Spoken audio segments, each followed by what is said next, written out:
All right, guys, we are live. It is the last word. It's Friday, and it's been a weird, hot, rainy Michigan day here, right, Courtney?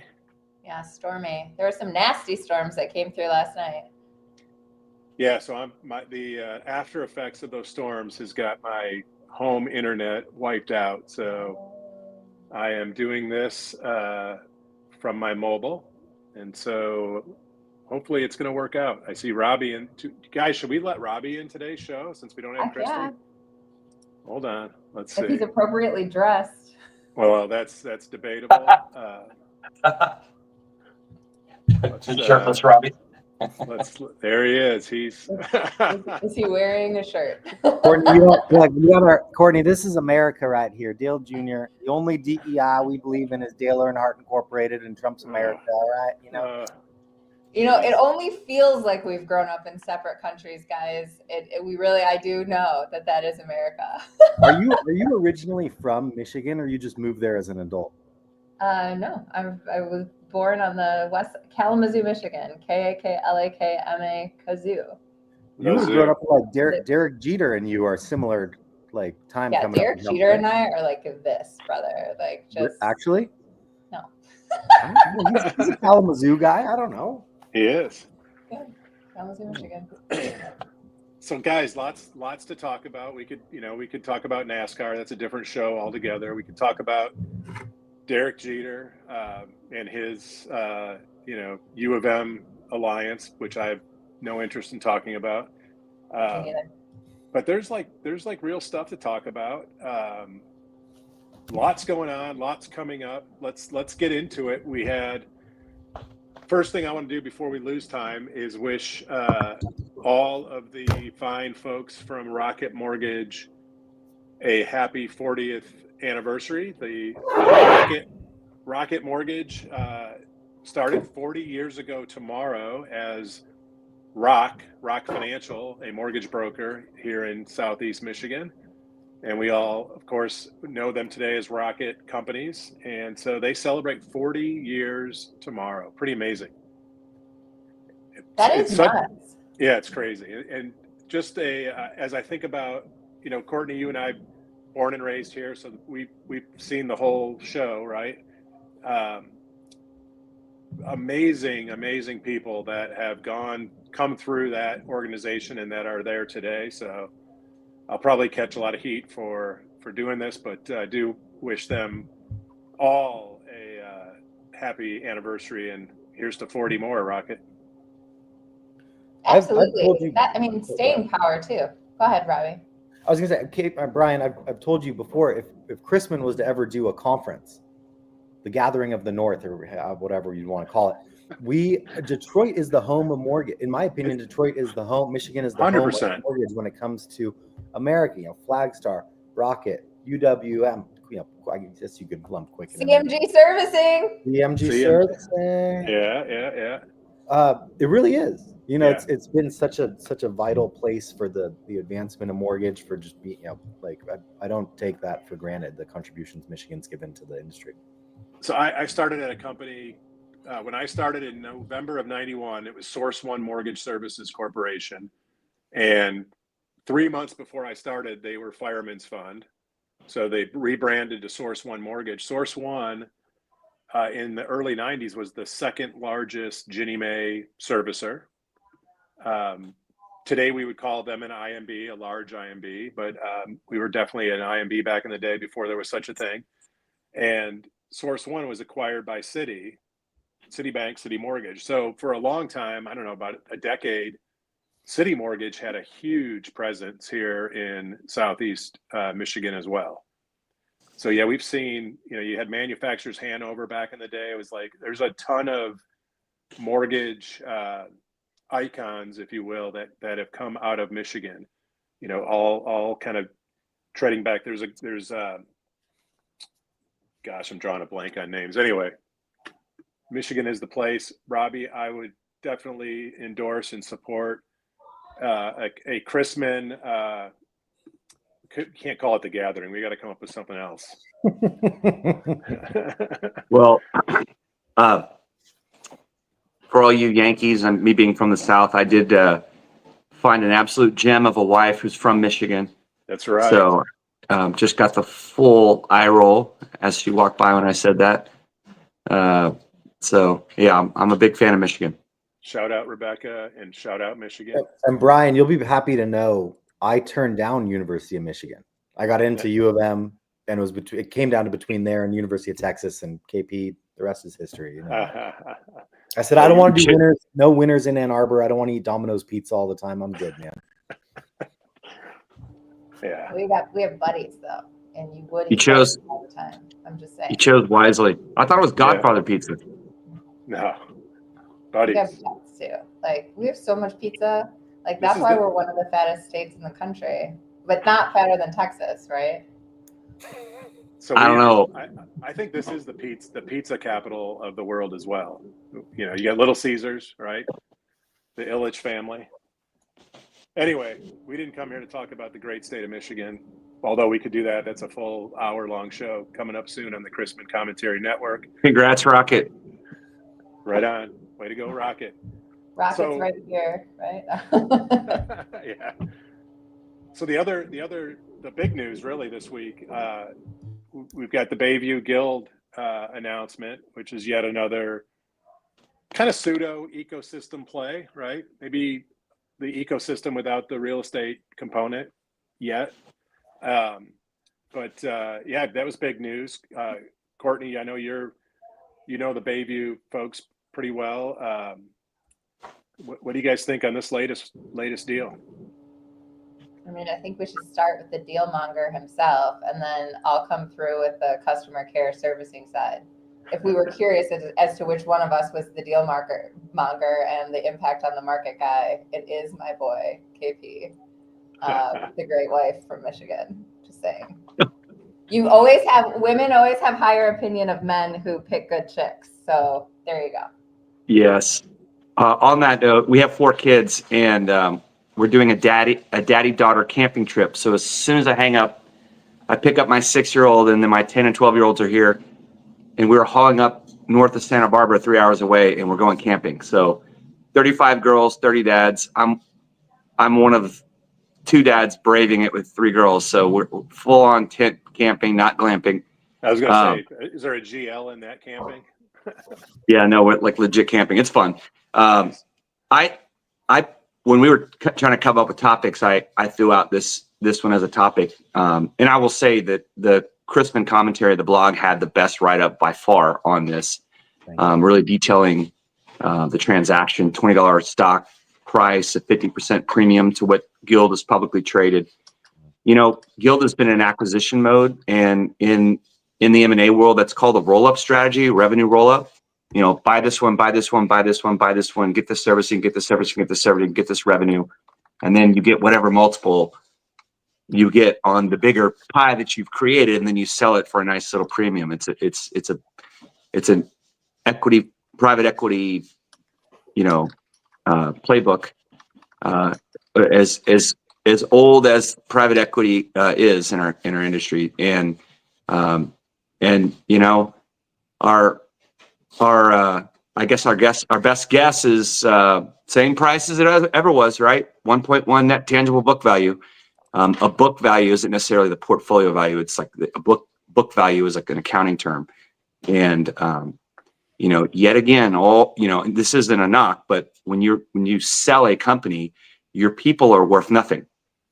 Your portfolio is worth everything. Your cash on hand. I mean, it's just for whatever reason, whenever companies acquire another company in our business, they just don't put the value on the people. And we've talked about it time and again. And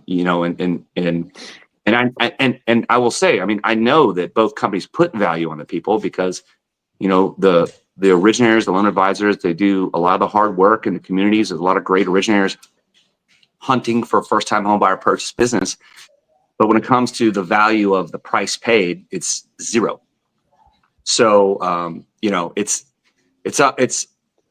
I don't know if anyone cares about it. I always take offense to it because I feel like, hey man, this is our teammates, our family members, like we're worth more than nothing. But in the M&A world, we're worth nothing. So servicing is where it's at. We buy and sell money. And I think it's a great play by both. I mean, Lakeview I think they were touted as the number one servicer in America, I think up until Rocket acquired Mr. Cooper. And so the write-up in the Chrisman blog put them as the second biggest portfolio out there.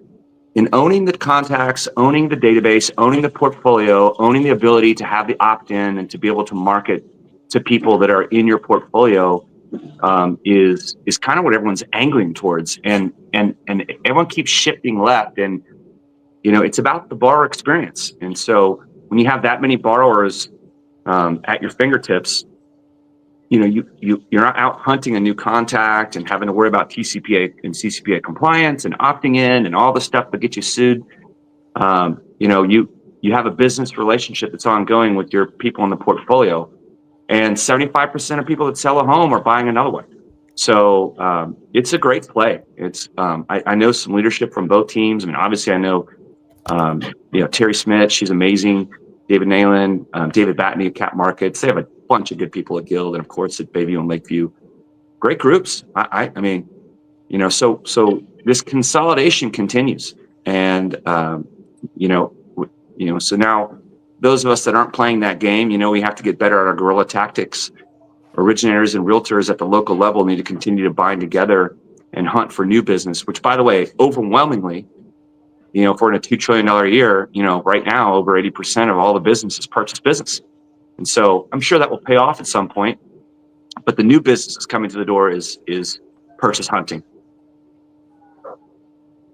From how it runs and the parts that we don't value as much perspective, which I think is true. And I really wish that more tech and product leaders, KP, I really wish that more operations leaders really listened to some of the things that you say, because they are the cold hard truths about people like me who want to change big things or evolve big things in the industry in terms of how things operate at the end of the day, is that you really actually have to understand how the money moves and how the money people think about how the money moves. You happen to be a bit more hyperbolic than the average bear, which I personally love because it's easier to learn, right? When you hear those perspectives. But KP's perspective is really, really, really interesting in terms of applying it to how we think that the pieces work. So from a how the pieces work perspective, from my perspective on this deal, I think one of the most interesting questions that I've seen in the LinkedIn fields and things like that is, do we think that Lakeview bought Guild so that they can put all of their loans on that servicing platform? And I think that a lot of people forget that Lakeview minimized their presence in the actual servicing industry a few years back when they decided to no longer service Fannie Freddie assets at Bayview, right? And what Lakeview actually is, in an interesting way, is the most sophisticated money managers when it comes to MSR, and I would say total life cycle of the MSR, than anyone, including servicing oversight, right? So they have loans at many different players. They have moved loans from players when players in the subservicing space haven't done well, right? Not a lot of people have the cojones to do that because they're not able to manage it at the asset level. Lakeview has built a better mousetrap from a subservicing oversight perspective in understanding those assets. They've also built a better mousetrap with regard to the sale of asset and recouping their money, and the purchase of assets and recouping their money around that, because there's a lot of small dollars that are left on the table that in the aggregate add up to millions of dollars, particularly when you have a portfolio of the size of Lakeview Bayview. And they're really best in class in this space. It's what they do. It's what they focused on. Do I think that they're going to dilute what they're best at if it happens to be in the money category, which we just said is the most important category when we're talking about this space? No, I don't think that they will. Do I think that maybe Guild will be a player in that ecosystem? Absolutely, right? Like they have that, they've bought that. I don't think that they're going to minimize the value of that.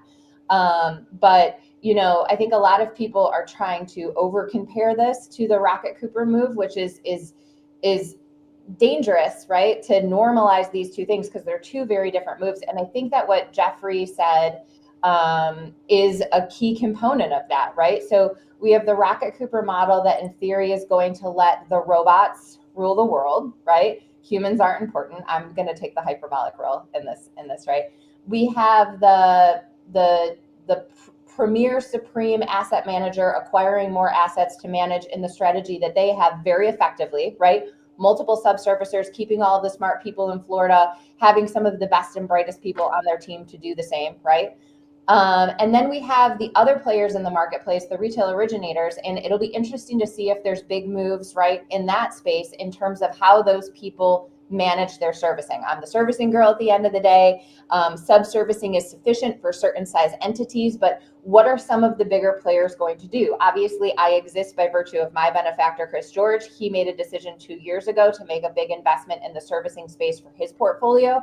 The question is, what are the other players that have enough assets to profitably manage their own servicer do in the space? And that's the nerdscape from a asset consumer management perspective. And I think that it'll be interesting to see Baby Lakeview's, evolution there.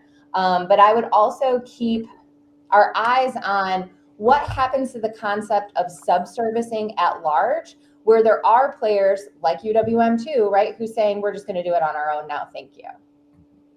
Question, where does that go? I'll try and meld both of those points, because the takeaway for us was, is Bayview paying for the MSR value and nothing for originations? In a cynical sense, I would say that I was raised on this thought that, what is the value of a mortgage company? Is it the furniture at the office? Because the people can get up and leave at a moment's notice. So how do you properly value? And obviously people at Strathmore like Garth Graham will give you a much more detailed answer and would probably take me to task on that. But what is the value of a mortgage company? And I think we saw with this deal, investors aren't placing much value on a distributed retail or branch model. Guild stock was trading at a discount to book. There's a sense that cost structures are too high compared to other models. There's this middle management, which, as a side note, I think Oracle this week fired like 20% of their middle management. We're seeing less and less of a need for that as we move into this technologically advanced age, or age of AI, whatever it might be. And so, is this a precursor for what's to come as M&A activity potentially picks up if rates don't fall off? I think that it is. There's elements of what you're saying, Courtney. Sure, there's a play for servicing for sure, but it isn't an apples to apples thing when looking at like a Rocket Mr. Cooper type of deal. Interesting to see, like, what's the next domino going to be after both of these, Rocket Mr. Cooper, and then what's the next one going to be? Because it seems like we are in this big arms race right now for servicing, and that's probably an interesting place for you to be, Courtney. It's like, well, this is more vital than it's ever been. We always like being important. We always like, but when the market's good, you need servicing. When the market's bad, you need servicing. I do think that the commoditization of the longest portion of the customer relationship, though, has gone on too long. And so I think that that's the real question. We've outsourced our customer care during this, long hunk of the relationship. And the question is, can you, with technology, maintain that relationship? Can you, with, we have a lot of LOs that, attend the program and things like that. Does it travel with, I just saw this a minute ago, does it travel with the LO itself? Is it the salesperson that keeps the relationship? Does that salesperson need to evolve to be a loan advisor? Is it the data? Is it the data that holds that relationship during that time period? And I think that every company is attacking that a little bit differently. Right. And there's even tech companies like FinLocker, like, other who are specifically focusing on that problem, not only that problem, but that problem as well. And so it is, what is the thing that's ultimately going to get the hook all the way in to keep the customer on the boat? You need a net, you need a hook, you need a reel. And I think it's a combo. I guess there you go. I answered my own question. You need a hybrid approach to keeping the customer. All of those are good. Which ones will stand the test of time?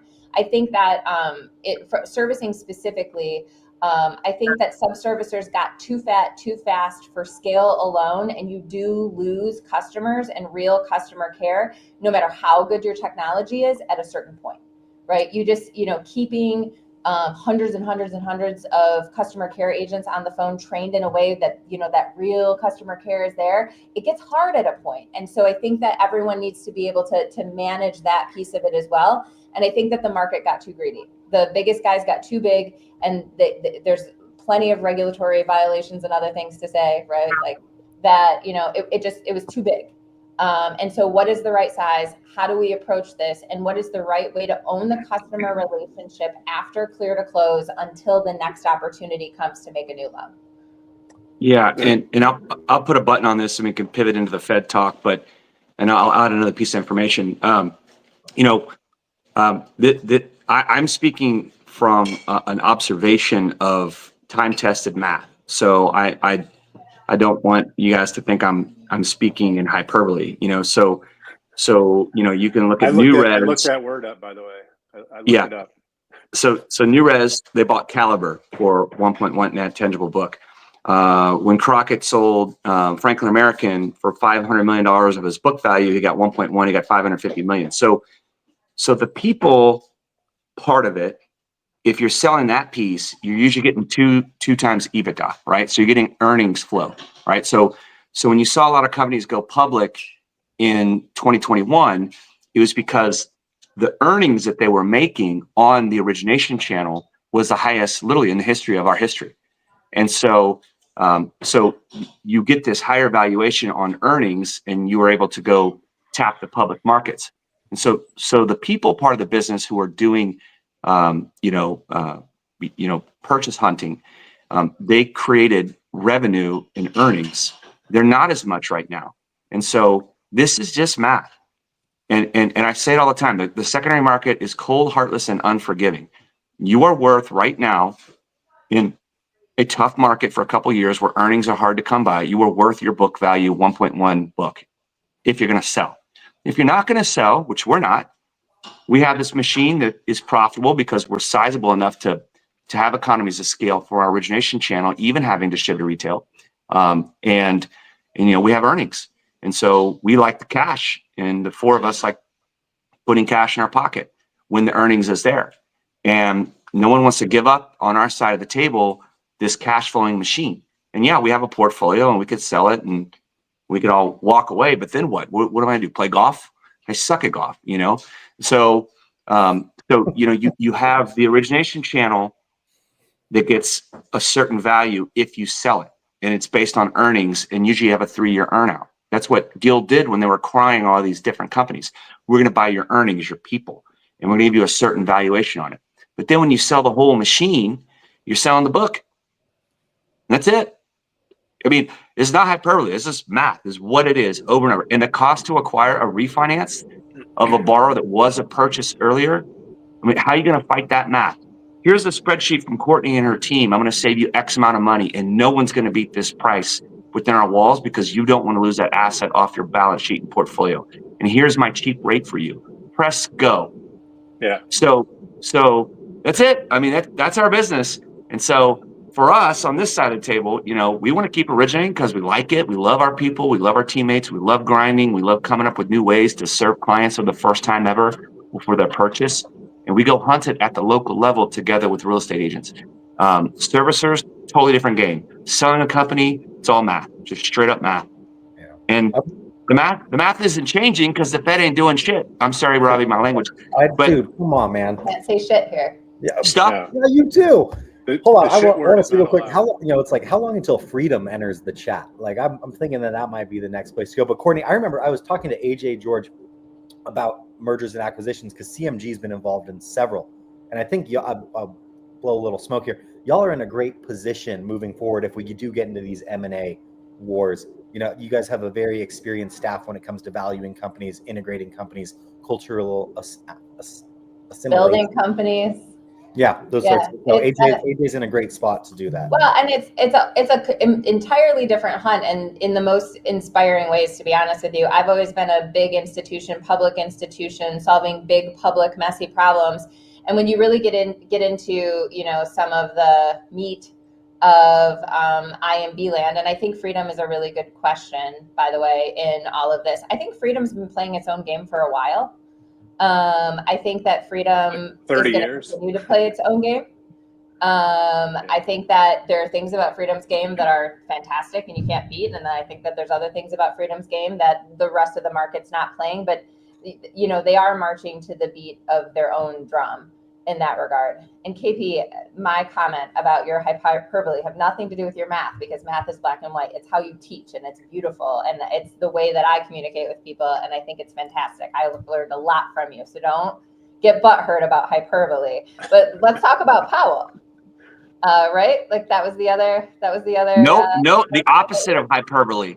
Yeah. What? He's like, it's like, I heard, I love listening to Downtown Josh Brown when he's on CNBC or whenever. He's got this, I don't listen to a lot of podcasts, but he's got one called The Compound. And he talks about the markets.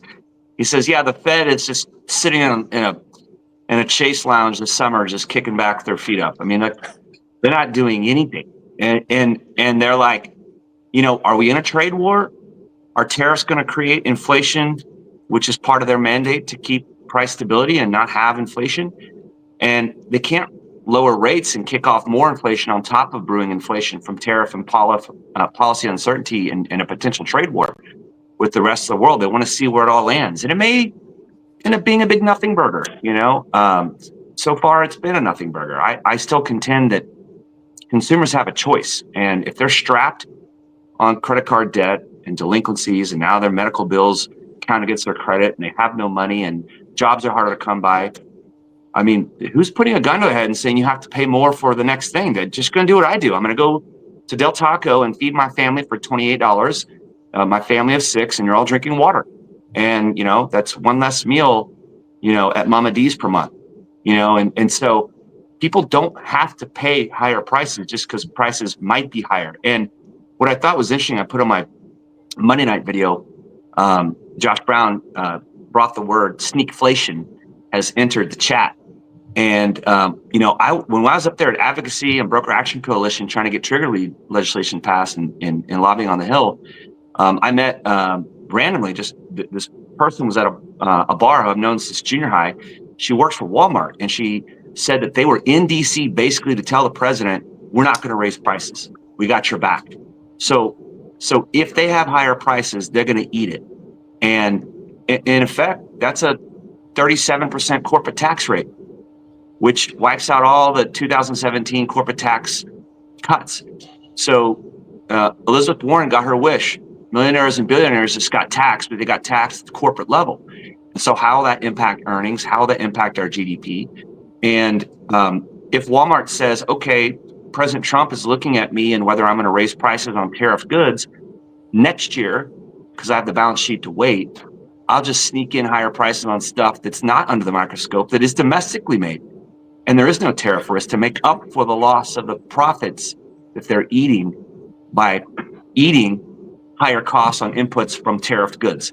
And so, again, I'm not saying this tariff thing is a nothing burger because there's still a lot of uncertainty out there. But at the end of the day, I mean, there's a lot of ways to maneuver around it. We just don't know the rules of the game and the rules of engagement, and neither does the Fed. And I thought Nick Timmeros, I'll just put one last thing here.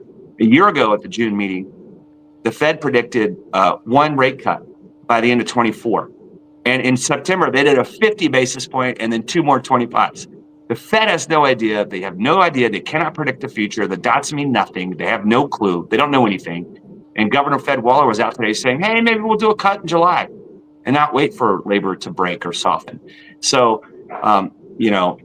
rates are great for purchase money. If you want to buy a home, go out and get it. If you need a roof over your head, deployment, diamonds, diapers, debt, divorce, death, downsizing, all the things, you need a roof over your head, you're going to pay the rate. So you're just building up more refinance opportunities for later. KP, I love the emails I get every week from our rabid fans complaining about you. We're going to get one. So KP says the Fed doesn't know what it's doing. I have to reply to all these people. My libertarian aunt is here, and she says end the Fed. So you have a fan, KP. I'm not saying in the Fed. That's a totally different conversation. Like, yeah, who's in charge of money, right? Like, who's in charge of us being the reserve currency of the world? I mean, someone's got to be in charge of it. Might as well be in the United States of America, not China. Sorry, I don't trust anything they do. I got burned on Luckin Coffee stock. I will never invest in China ever again for anything, not even 1 penny for a stock like Alibaba. It's the devil you know. Forget end the Fed, end the show, Brian. Come on, man.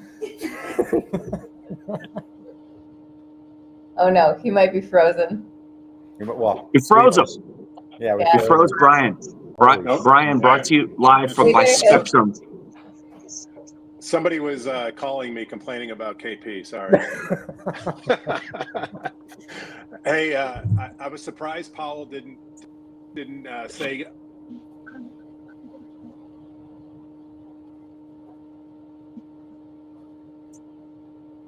Your internet sucks. My internet that? sucks, but what? There we go. Yeah. It sucks more. That'll be the Yeah, last word on mute. Perfect. Last word. I got this in the mail from Darren Judas today. IndyMac Bank replica, an old IndyMac hat from 18 years ago. Nice. Pretty cool. Robbie, you want to give us the last word? Powell's playing an inside straight of inflation's going to rise and they're 100 basis points above where they should be now, and it's going to all work itself out because he doesn't have faith in Trump. We'll see how it plays out. It's going to be an interesting summer with their feet up at the Chase lounge chair. We'll be talking about it here. So thanks, guys. Guys, we'll be back next Friday. See y'all. Thanks for the engagement and the comments, everybody. We appreciate you, and we'll see you next Friday. Bye, guys.